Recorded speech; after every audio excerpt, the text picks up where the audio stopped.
Bismillahirrahmanirrahim. Assalamu alaikum. And I am seeing you once again with lecture 4 of novel 2, that is modern novel. In our previous talk, we were talking about James Joyce's work, the characteristics and attributes of his writing. We tried to have a quick look at all the famous works done by James Joyce, and we tried to explore in detail what is a portrait about. And for that matter, we had a quick review of plot. We tried to explore the list of characters involved in this play, and I promised you that in today's talk I'll take you for a little longer detailed analysis of the major characters, that because we couldn't finish that last time, and we also may have some insights about the beginning of the story. So apart that, we are going to do the themes, motifs and symbols in today's talk. I can see that we won't be able to finish it all, but I will try to cover as much as possible. So let's start with some insights in the beginning of the story. In chapter 1, I hope by now you are done with your reading, because that's what you promised me last time in lecture 3. And today's lecture 4, and by now I want you to finish your reading of the very first novel. The novel begins in the mind of Stephen's Daedalus. We know that Stephen is the protagonist of the story. We see his first childhood memory of a bedtime story involving a macaw and baby Taco. The novel then follows Stephen to his boarding school, where he doesn't seem to fit in and longs to go home. He feels homesick. While in school, he falls ill and gets to escape the torment by his fellows. The story jumps to Christmas dinner with his family, where his nurse Dante starts a heated political discussion. And just to remind you, this is the very first sitting of the protagonist with his elders. And in the very first sitting, he starts observing this conflict. Back at school, Stephen breaks his glasses and gets flogged unfairly by a priest. Now the use of glasses, use of the Stephen getting flogged unfairly by a priest figure is all very symbolic in nature. What relevance it has, what symbolism is embedded inside, we will discuss in our coming talks when we are doing with symbols. Stephen gathers his courage and stands up for himself to the rector in an attempt to prevent being punished again. So he starts rebel. He's accepted as a hero by his peers. Now, what kind of sensory experiences we are able to have in this chapter? These are the references from the text that I collected. There was a cold night smell in the chapel, but it was a holy smell. It was not like the smell of the old peasants who knelt at the back of the chapel at Sunday Mass. That was a smell of air and rain and turf and girdery. So you see the sensory experiences embedded in James' writing. There was cold night air in the chapel, and the marbles were the color the sea was at night. How beautifully he presents metaphors, symbols. I would say all this is made together in his writing to make this thing so vivid that it seems that you're watching it, or you are experiencing it yourself. Some other references from his writing that I could collect to give you this flavor of his sensory expressive writing. Fleming knelt down, squeezing his hands under his armpits. His face contorted with pain, but Stephen knew how hard his hands were, because Fleming was always rubbing rosin into them. The fellows were practicing long shies and bowing lobs and slow twisters. In the soft grey silence, he could hear the bump of balls, and from here and from there, through the quiet air, the sound of the cricket bats Pick-pack, pock-pock, like drops of water in a fountain falling softly in the brimming bowl. Isn't that beautiful? Joyce employs a variety of sensory experiences in an effort to provide the reader with a familiar sense where they can relate with a situation. For example, in the last quotation above, Joyce relates or compares the sound of cricket bats to drops of water falling softly into the fountain below. Thus, even if the reader is not familiar with the sounds of a cricket bat, a connection of familiar sense may still be established, and that eventually is with nature. Furthermore, Joyce occasionally offers a rather extensive or exaggerated description, as in the first quotation I'd discussed, to maximize the reader's ability to relate to the text or situation. Now a little bit about the political context. This is all about the conflict between Protestants and Catholic, and we know that Joyce's family is a Catholic family.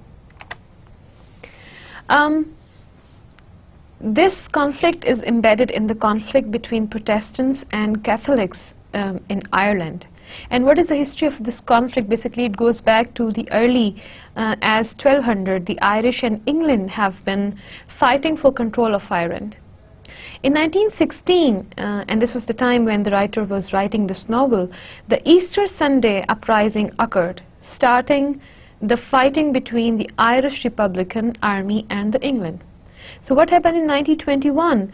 Ireland is independent, but Northern Ireland is kept as England. Most Irish are Catholic and most English are Protestants. So this was the division that was marked. Joyce wrote a portrait before 1916, so in the story Ireland is still technically a part of England, but the Irish people are unhappy with this. Joyce illustrates the tension between Catholics and Protestants early when Stephen says he will marry Eileen when he grows up, and Dante says, his governess, the eagles will come and pull out his eyes. And the readers does not know what is wrong with Eileen, but it is apparent that Stephen's family has a strong opposition to her for her being Protestant. Later, the reason for Dante's dislike of Eileen becomes apparent. She did not like him to play with Eileen because Eileen was a Protestant. Even as a small child, these tensions govern his relationships. So, what is the hypocrisy and betrayal of Catholicism that was perceived? Stephen's time at Catholic school leads him to notice that true Catholicism is not being practiced, especially by the priests. And that was quite astonishing for him, and at later stages this was quite repelling too, that repelled him from the religion. For example, the boys in the school judge and treat Stephen poorly because of his father's status rather than treating him as a fellow Catholic. Also, the priest unfairly punished Stephen for his broken glasses. However, priests are supposed to forgive people for their sins. What kind of Catholicism is being practiced? That was the question striking young Stephen's mind. And with these beginnings in the happenings in the beginning of the chapter, which open up so many conflicts, political conflicts, social conflict, conflicts within self, conflicts with society, we are going to analyze some of the major characters, and then we will go into the deep analysis of these chapters one by one. And we are starting with Stephen's character, who is protagonist of the story. Modeled after Joyce himself, Stephen is a sensitive, thoughtful boy who reappears in Joyce's later masterpieces, Ulysses. In a portrait, though, Stephen's large family runs into deepening financial difficulties. His parents manage to send him to a prestigious school and eventually to a university. As he grows up, Stephen grapples with his nationality, religion, family, and morality, and finally decides to reject all socially imposed bonds and instead live freely as an artist. Stephen undergoes several crucial transformations over the course of the novel. The first, which occurs during his first year as Clongwos, is from a sheltered little boy to a bright student who understands social interactions and can begin to make sense to the world around him. The second, which occurs when Stephen sleeps with the Dublin prostitute, is from innocence to debauchery. The third, which occurs when Stephen hears Father Arnold's speech on death and hell and fire, is from an unrepentant sinner to a devout Catholic. And that marks the, I would say, rebirth of his character. Finally, Stephen's greatest transformation is from near fanatical religiousness to a new devotion to art and beauty. This transition takes place in chapter 4, when he is offered entry to the place but refuses it in order to attend university. Stephen's refusal and his subsequent epiphany on the beach mark his transition from belief in God to belief in aesthetic beauty. This transformation continues through his college years. By the end of this time in college, Stephen has become a fully formed artist, and his diary entries reflect the independent individual he has become. So you see that the conflict between Stephen's entry into Jesuit or in college basically made him to decide what he's going to be, what he wants to be. Stephen is characterized through Joyce's technique of stream of consciousness, and that is basically what makes this writing amongst the best writings of the time. There are entire pages where one enters the thoughts of Stephen, and we begin to understand who he is through these passages. Stephen is portrayed as an innocent child who is growing up in a country with political and religious conflicts and tensions. Joyce uses Stephen to show how Ireland is affecting the youth and their thinking process. Stephen feels isolation and differences in his home and at school. These differences will involve social, political, religious, as well as regarding self. Stephen's talk of this girl, Eileen, who he is going to marry. When they were grown up, he was going to marry Eileen. But his mother then quickly claims that he will apologize, and his uncle says if he doesn't, Eagle will come and pull his eyes out. Stephen is childish with his yearning to marry this girl, but she is different, and his family has stricken him down to not only taking back the comment but apologizing as this is such a sinful confession that he has made. Stephen has not yet been able to discriminate against others, and with that innocence he remains different from his parents still. At school, Stephen's experiences are not very present in the beginning. He's going through his awkward adolescence, self-conscious phase. As he watches the other boys play their sports, he stays out of the way. He quite stays out of the way.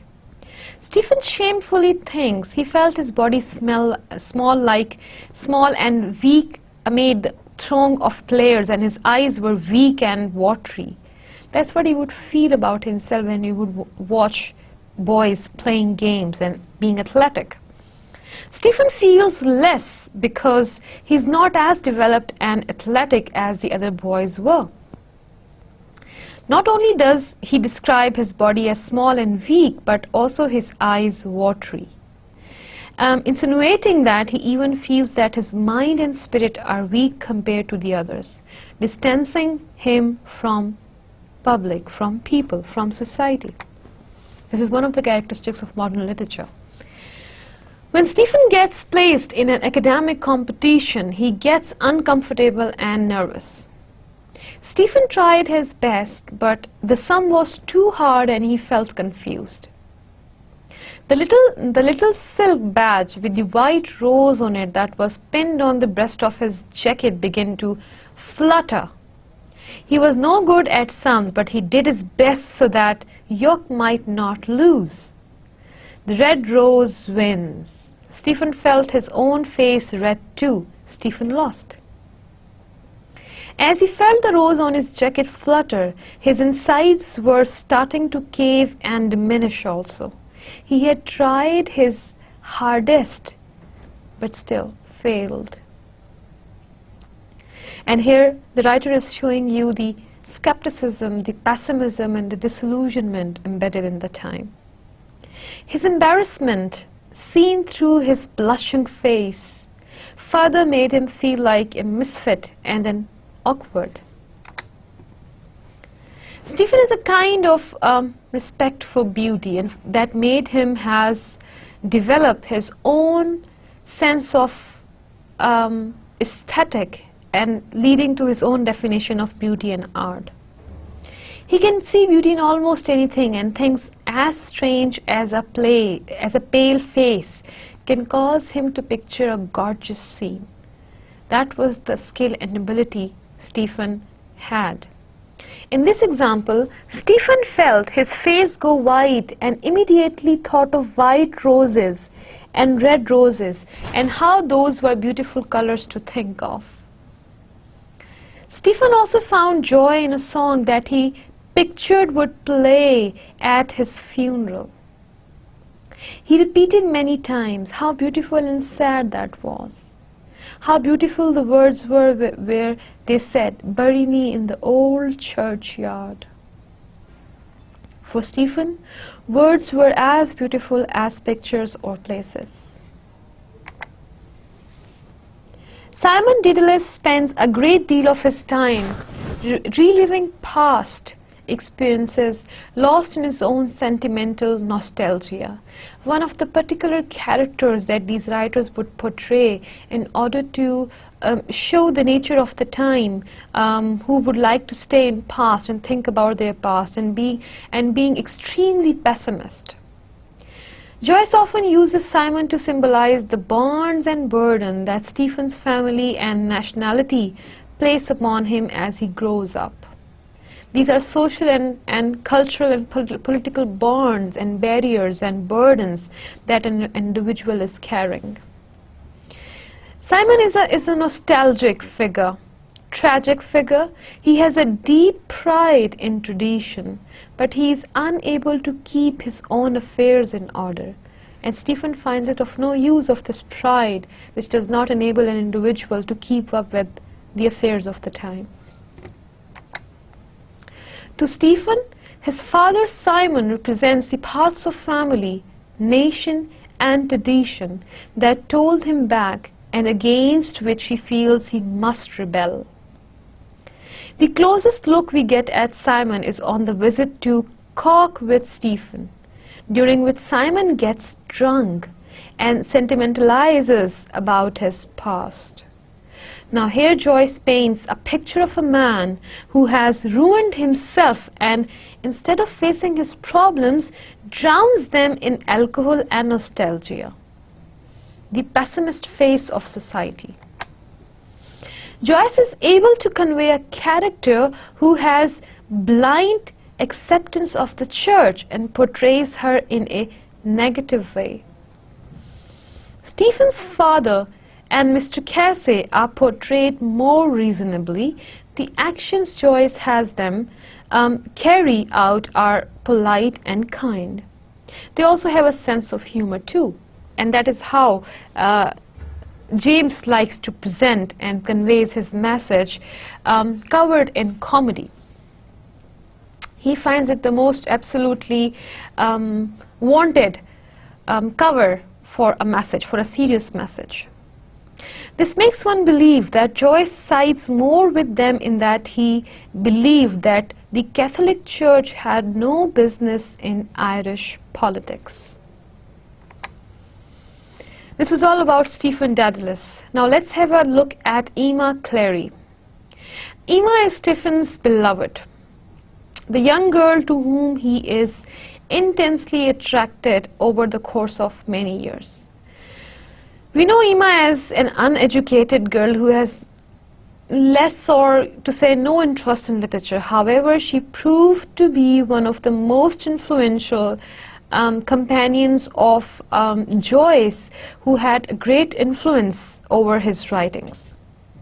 Stephen does not know Emma particularly well and is generally too embarrassed or afraid to talk to her, but feels a powerful response stirring within him whenever he sees her. Stephen's first poem, To E.C., is written to Emma. She is a shadowy figure throughout the novel, and we know almost nothing about her even at the novel's end.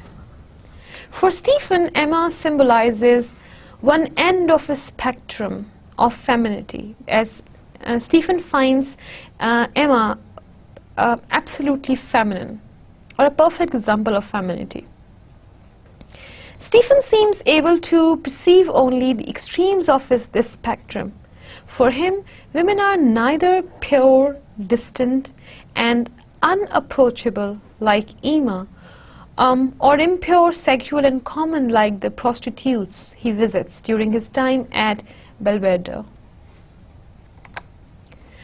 And how these characters help the characters evolve and establish their identity.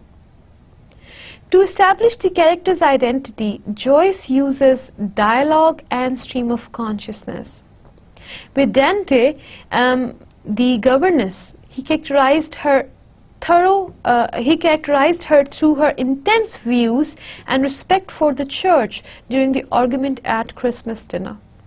She laughs later and is snappy while refusing to let the subject go.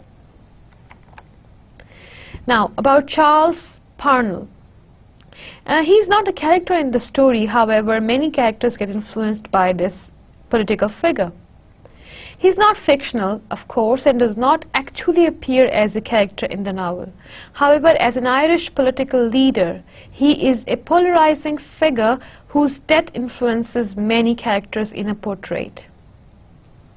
During the late 19th century, Parnell had been the powerful leader of the Irish National Party, and his influence seemed to promise Irish independence from England.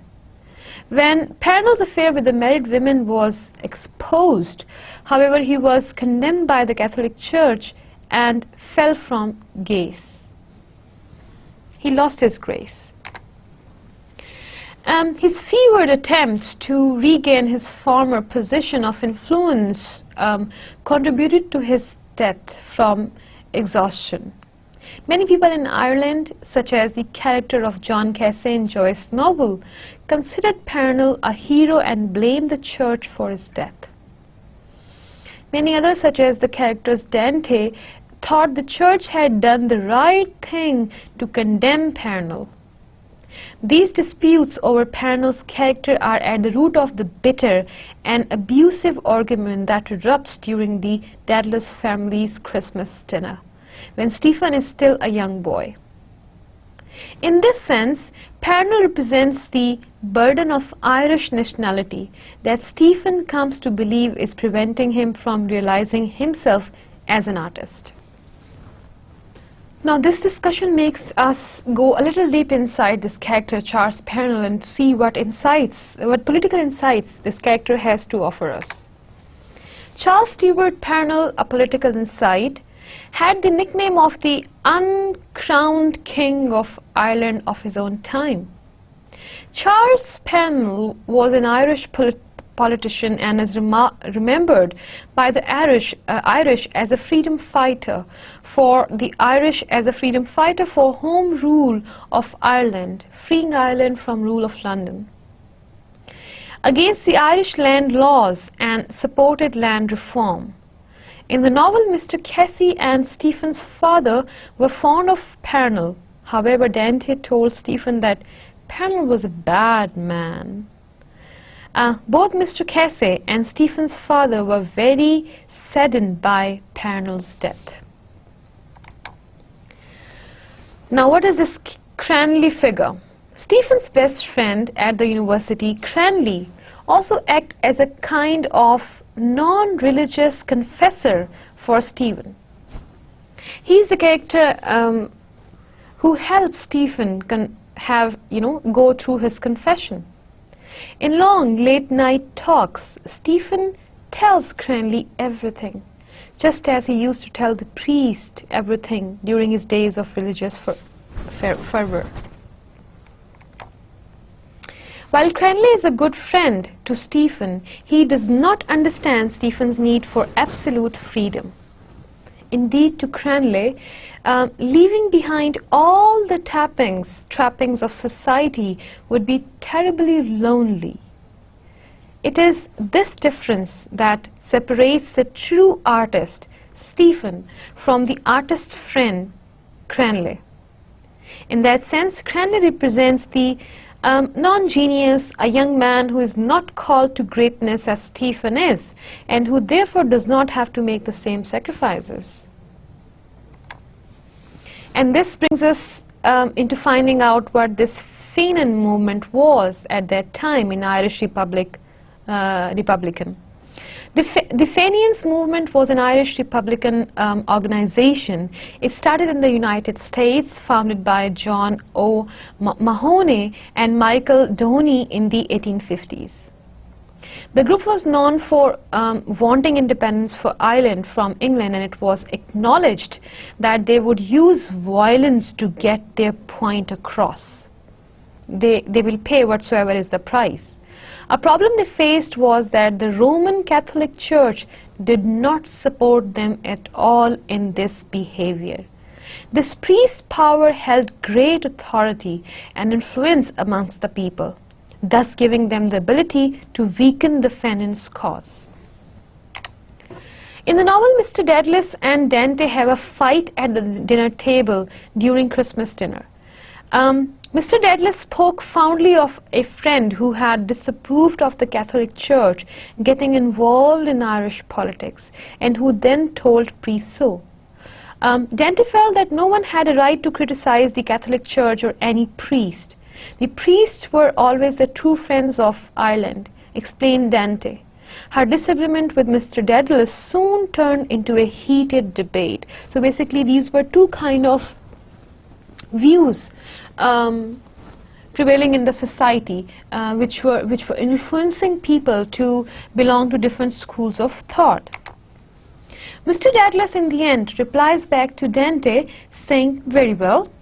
Then he shouted hoarsely, "If it comes to that, no God for England, no God for Ireland." Dante, furious, leaves the table.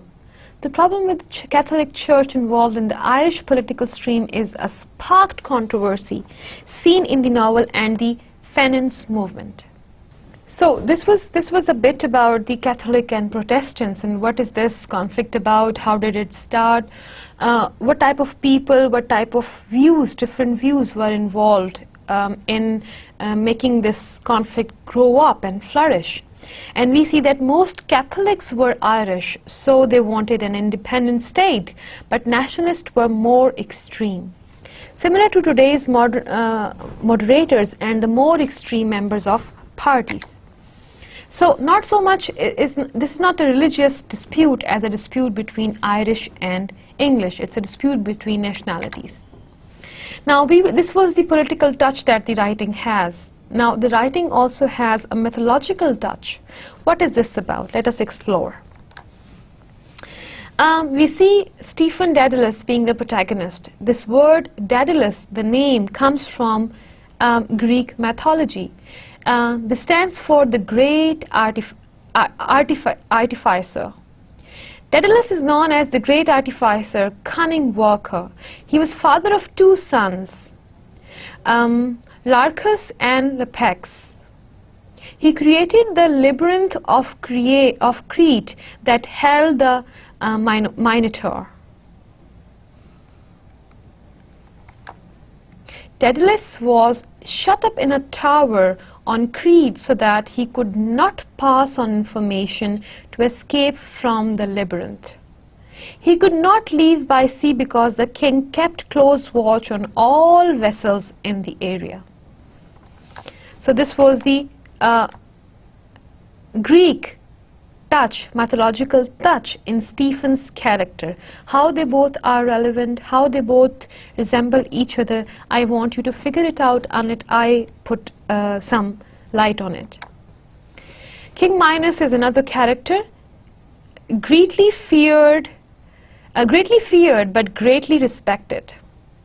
One day a white bull appeared in his kingdom. Poseidon demands that he sacrifice the bull, but Minos is intrigued by the creature. He tries to fool Poseidon and sacrifice a different bull. The gods are enraged and decide to punish him because of the cunning behavior he adapted. They make King Minos' wife fall in love with the white bull. So this was King Minos. Minos' wife and the bull. Minos' wife's name was Pasiphae. Because Minos did not sacrifice the bull that Poseidon had given him, Poseidon made the bull mad and made Pasiphae fall in love with the bull. Dedalus made Pasiphae a device that allowed her to approach the bull. Pasiphae became pregnant because of the bull and gave birth to the Minotaur, a being with a part bull and part human body.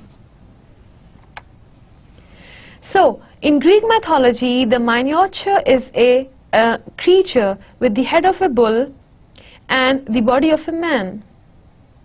The Minotaur grew ferocious.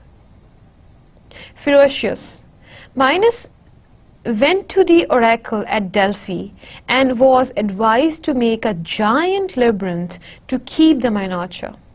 Thus he lived in the center of the Cretan labyrinth until he was killed by Theseus with the sword of Aegis.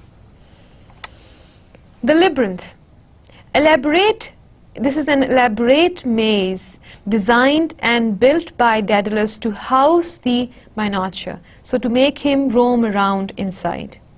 It is said that Daedalus himself could barely escape it. Now, what are these wings about? In the story of Lycaris, Lycaris' father, Daedalus, makes Lycaris and himself a pair of wings out of wax and feathers. How these wings come up in the story and what relevance they have, we'll have to discuss it. And here I'm just giving you the mythological background of these symbols. To escape from the Minotaur in Crete, Dedalus and Lycaris planned to use the wings to fly off the island. Before departure, Daedalus warns Lycaris not to fly too low because his wings might get wet, and to not fly too high because the sun would melt his wings. So, these were the mythological thematic background that will help you understand the themes and symbols and motifs used inside the writing by James Joyce. Now, what relevance do they bear? We are going to discuss them in our section where we are discussing themes, motifs, and symbols. We are starting with the theme of the development of individuals' consciousness. This is one of the major themes of the novel, and perhaps the most famous aspect of a portrait. The most famous aspect is Joyce's innovative use of stream of consciousness, a style in which the author directly transcribes the thoughts and sensations, feelings and emotions of a character that go through a character's mind, rather than simply describing those sensations from the external standpoint of an observer. Joyce's use of stream of consciousness makes a portrait the development of Stephen's mind. In the first chapter, the very young Stephen is only capable of describing his world in simple words and phrases, and that you will observe, and you will find it very interesting. The words and phrases are used as language of a child to trying best to describe his world. The sensations that he experiences are all jumbled together with a child's lack of attention to cause and effect. Later, when Stephen is a teenager obsessed with religion, he is able to think in a clearer, more adult fashion. Paragraphs are more logically ordered than in the opening section of the novel, and thoughts progress logically. Stephen's mind is more mature, and he is now more coherently aware of his surroundings. Nonetheless, he still trusts blindly in the church and priest and religious views of the society, and his passionate emotions of guilt and religious ecstasy are so strong that they get in the way of his rational thought. And he makes himself and finds himself absolutely confused. It is only in the final chapter, when Stephen is in the university, that he sees truly rational and finds rational. By the end of the novel, Joyce renders a portrait of a mind that has achieved emotional, intellectual, as well as artistic adulthood. Completion. So, the development of Stephen's consciousness in a portrait is particularly interesting because insofar as Stephen is a portrait of Joyce himself, Stephen's development gives us insight into the development of a literary genius. Stephen's experiences hint at the influences that transformed Joyce himself into the great writer he is considered today. Stephen's obsession with language, his strained relation with religion, family and culture that involves society as well as politics, and his dedication to foreign and aesthetic, forging an aesthetic of his own mirror, the ways in which Joyce related to the various tensions in his life during his formative years, is something that helps us understand the development of the character as well as of the writer. In the last chapter of the novel, we also learned that genius, through in many ways a calling, also requires great work and considerable sacrifice. Watching Stephen's daily struggle to puzzle out his aesthetic philosophy, we get a sense of the great task that awaits him. What are those pitfalls of religion and extremism that he faces? Brought up in a devout Catholic family as he was, Stephen initially ascribes to an absolute belief in the morals of the church. As a teenager, this belief leads him to two opposite extremes, both of which are harmful. At first, he falls into the extreme of sin, repeatedly sleeping with prostitutes and deliberately turning his back on religion. Though Stephen sins willfully, he is always aware that he acts in violation of the church's rule. Then, when Father Arnold's speech prompts him to return to Catholicism, he bounces to the other extreme, becoming a perfect, near fanatical model of religious devotion and obedience. Eventually, however, Stephen realizes that both of these lifestyles, the completely sinful and the completely devout, are extremes that have been false and harmful. He does not want to lead a completely debauched life, but also rejects austere Catholicism because he feels that it does not permit him the full experience of being human. Stephen ultimately reaches a decision to embrace life and celebrate humanity after seeing a young girl waiting at a beach. This was the time of epiphany for him, realization. To him, the girl is a symbol of pure goodness and of life lived to the fullest. So, what is the role of the artist then? A portrait of the artist explores what it means to become an artist. And how is artist being defined by Joyce in this writing? Stephen's decision at the end of the novel to leave his family and friends behind and go into exile, a self-imposed exile, in order to become a true artist, suggests that Joyce sees the artist as a necessarily isolated figure. In his decision, Stephen turns his back on his community, refusing to accept the constraints of political involvement, religious devotion, and family commitment that the community places on its members.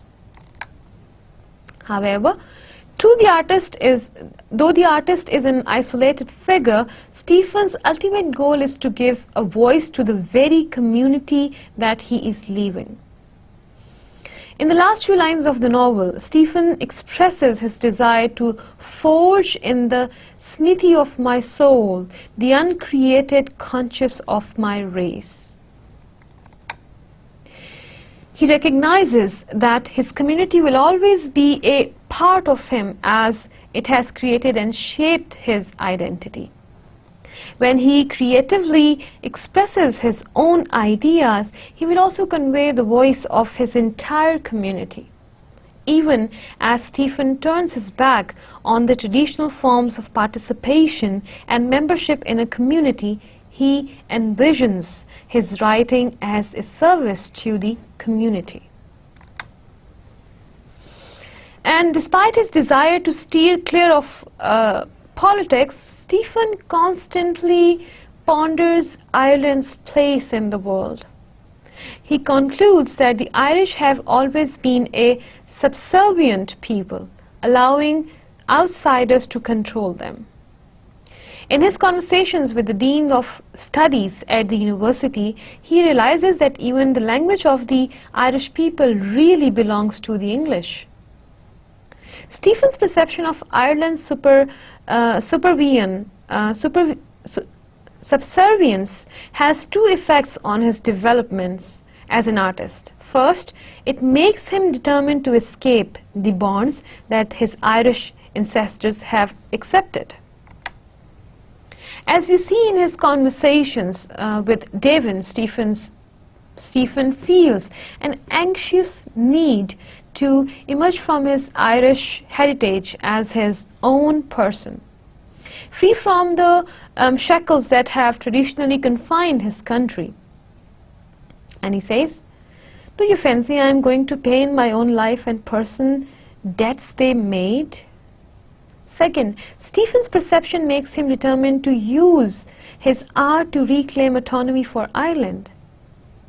Using the borrowed language of English, he plans to write in a style that will be both autonomous from England and true to the Irish people. So he wanted to not only to make his own identity, but the identity of the country he belongs to, of the race he belongs to. This was all about the different themes in the play. Now we are going to discuss the use of motifs. There are several motifs being used. The very first and important one is music. Music, especially singing, appears repeatedly in the novel and throughout the story. Stephen's appreciation of music is closely tied to his love for the sounds of language. As a very young child, he turns Dante's threats into a song. Apologize, pull out his eyes, apologize. So singing is more than just language for Stephen. However, it is language transformed by vibrant humanity. Indeed, music appeals to the part of Stephen that wants to live life to the fullest. So music is more related with life, living a life full of, being full of life, rather. We see this aspect of music near the end of the novel when Stephen suddenly feels at peace upon hearing a woman singing. Her voice prompts him to recall his resolution to leave Ireland and become a writer, reinforcing his determination to celebrate life through writing, giving him a task to identify himself and make himself recognized as well as acknowledged. Flight is another important motif used in the story. Stephen's Daedalus' very name embodies the idea of flight. Stephen's namesake, Daedalus, is a figure from Greek mythology, a renowned craftsman who designs the famed Labyrinth of Crete for King Minos, as I discussed with you in the mythological touch. Minos keeps Daedalus and his son Lycaris imprisoned on Crete, but Daedalus makes plan to escape by using feathers and wax to fashion a set of wings for himself and his son. Daedalus escapes successfully, but Lycaris flies too high, and his wings were no more there. Sun burned them. The sun's heat melts the wax holding Lycaris' wings together, and he plummets to his death in the sea. So, in the context of our portrait, we can see Stephen as representative of both Daedalus and Lycaris, as Stephen's father also has the last name of Daedalus. With this mythological reference, Joyce implies that Stephen must always balance his desire to flee Ireland with the danger of overestimating his own abilities, the intellectual equivalent of Lycaris' flight too close to the sun. So it's not only the physical relevance of between both of these characters, but also of the ability the vulnerability of the situation as embedded in Stephen's role and in the main object, in the wing made of wax, and in the very act of flying too close to sun. So we are having three different streams of relevance between both of these characters. To diminish the dangers of attempting too much too soon, Stephen bides his time at the university. Stephen bides his time at the university, developing his aesthetic theory fully before attempting to leave Ireland and write seriously. The birds that appear to Stephen in the third section of chapter 5 signal that it is finally time for Stephen, now fully formed as an artist, to take flight himself. So the next motive is of prayers, secular songs and Latin phrases. We can often tell Stephen's state of mind by looking at the fragments of prayers, songs and Latin phrases that Joyce inserts into the text, the allusion and references. When Stephen is a schoolboy, Joyce includes childish, sincere praise that mirror the manner, the innocence in which a child might devotedly believe in the church, in the God, in the religion, even without understanding the meaning of its religion doctrine. And when Stephen prays in church, despite the fact that he has committed a mortal sin, Joyce transcribes a long passage of the Latin prayer, but it is clear that Stephen merely speaks the words without believing them. Then when Stephen is at the university, Latin is used as a joke. His friends translate colloquial phrases like peace over the whole bloody globe into Latin because they find the academic sound of the translation amusing. This jocular use of Latin mocks both the young man's education and the stern, serious manner in which Latin is used in the church. These linguistic jokes demonstrate that Stephen is no longer serious about religion. Finally, Joyce indulges a few lines from the Irish folk song Rosie O'Grady, near the end of the novel, these simple lines reflect the peaceful feeling that the song brings to Stephen and Cranley, as well as the traditional Irish culture that Stephen plans to leave behind and fly away. Throughout the novel, such prayers, songs, and phrases from the background of Stephen's life will give you an idea of his development that he is making in different sections of the story. Now, the conflict between the good and bad is another motive being used. Well, it represents bad in the novel because Stephen has had terrible experiences with Wells. Stephen remembers that Wells knocked him over the day before. He did not like Wells' face. It was Wells who had shouldered him into the square ditch the day before. In the very beginning of the novel, one of the first things that happens to Stephen is that he wets the bed. In almost all instances, wetting the bed is bad. After wetting the bed, Stephen's mother changes soiled, wet sheets and replaces them with oil sheets, which Stephen considers to be good. The conflict between hot and cold, and how this sense relates to Stephen's memories.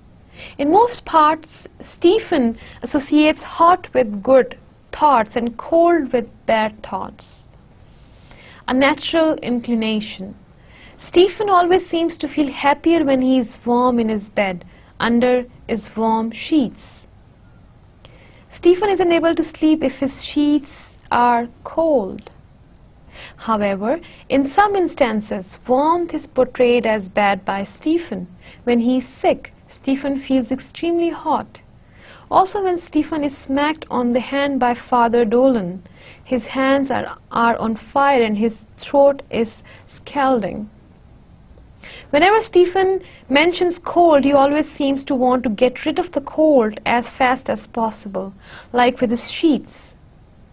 Stephen also relates cold with uncomfortable situations he encounters. For example, his hands become cold when Nasty Rouch teases Stephen about his name and what kind of man his father is. Then there is this conflict between light and dark. Stephen associates darkness in his school with cold. That means it has some relevance with bad too. Shows that just like how he isn't fond of cold, he doesn't like dark either. Dark represents fear in most cases. When Father Arnold scolds Fleming for not knowing the answer to a question, Stephen describes Father Arnold's face as dark.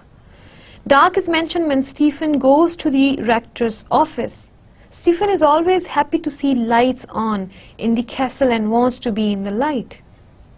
Light represents occasion when Stephen is happy. Sunlight is prevalent when Stephen wakes up in the infirmary feeling better and good. So we can see how the light and dark has its effect on Stephen's development, his memory and his stream of consciousness, and what kind of messages they convey. Then beauty, art, books and words are again used as strong motives in the writing. Art had little focus in the first chapter. Although Fleming had a box of crayons, and one night during free study he had colored the earth green and the clouds maroon. Stephen had experienced art as he walked down the dark, narrow corridor to find the rector's office. He thought he saw the portraits of the saints and great men of the order looking down at him.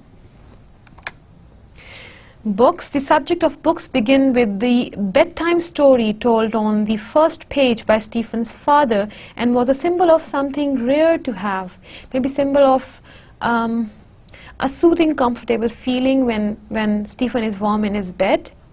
With all the studying required for the school Stephen went to, going to the infirmary to get better slowly was one of the only times you could get a book.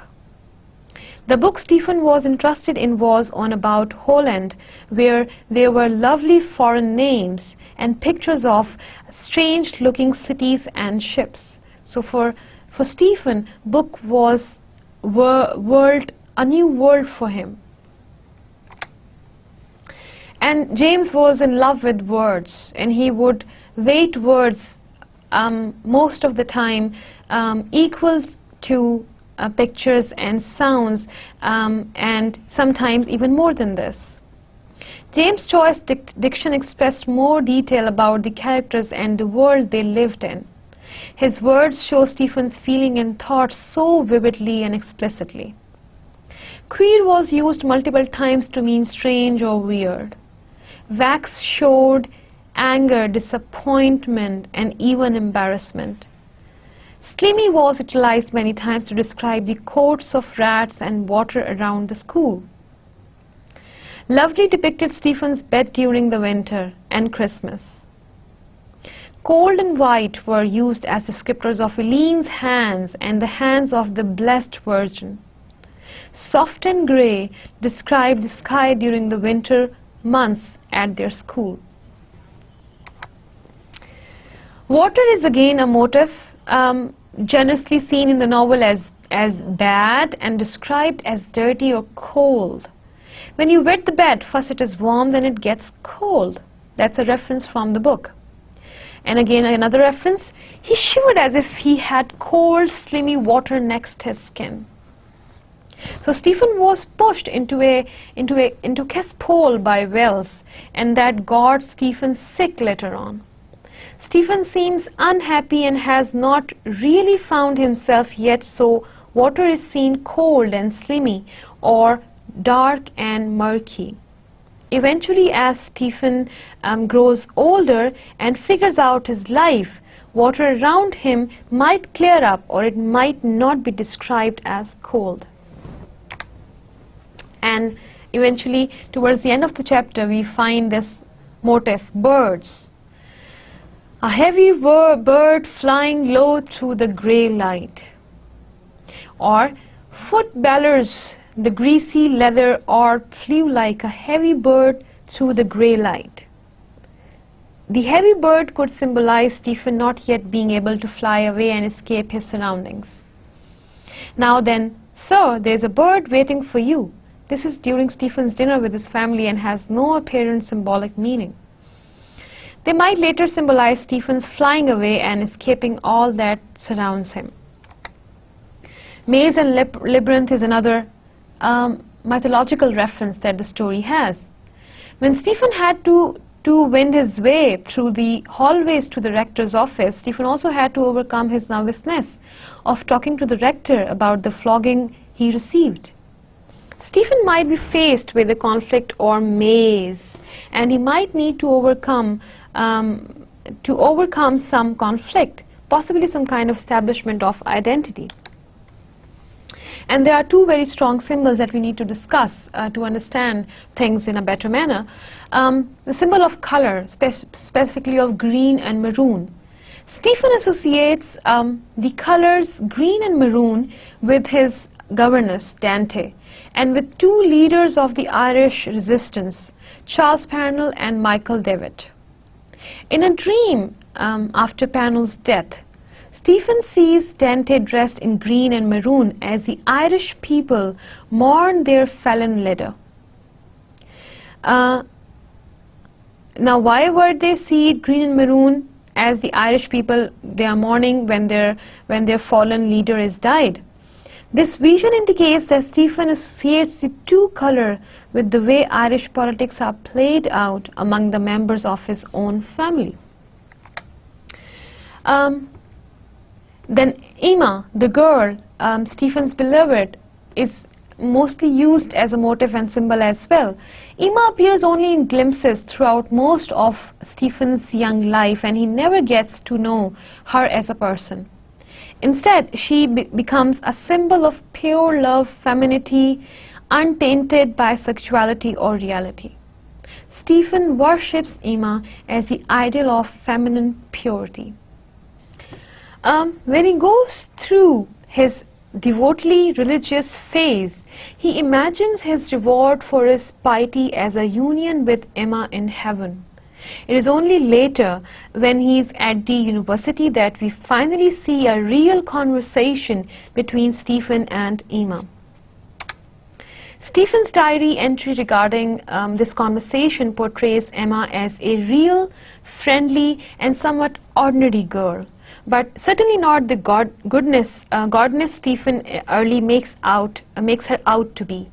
This more balanced view of Emma mirrors Stephen's abandonment of the extremes of complete sin and complete devotion in favor of a middle path, the devotion to the appreciation of beauty that he picks out in the end eventually.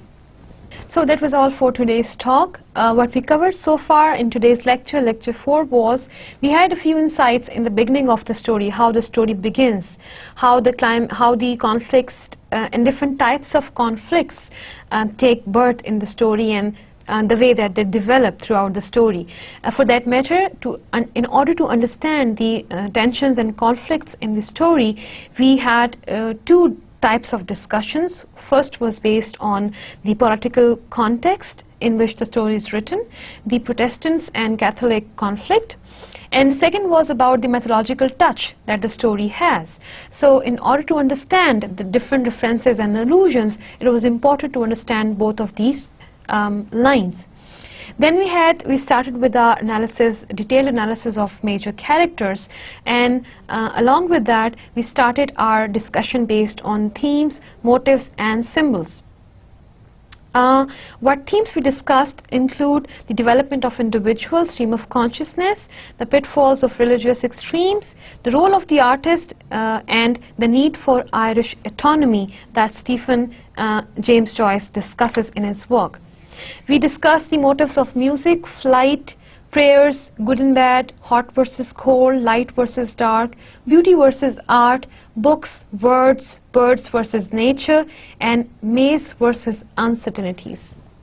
We also had a discussion about symbols, where we discussed the colors and Emma as a symbol of purity. What I look forward to discuss with you in our upcoming lecture is going to be arguments and the viewpoints put forward in the story. This is Catholic versus Irish nationalist, portrayal of adult as role models, loss of innocence for Stephen, and we will also have our detailed discussion about the chapters, the very first two of them, 1 and 2. For that matter, I want you to complete your reading if you couldn't do that so far. So by next lecture, you are ready to understand what is in there to analyze in the chapters. This was all for today. I'll see you in the next talk. Allah Hafiz.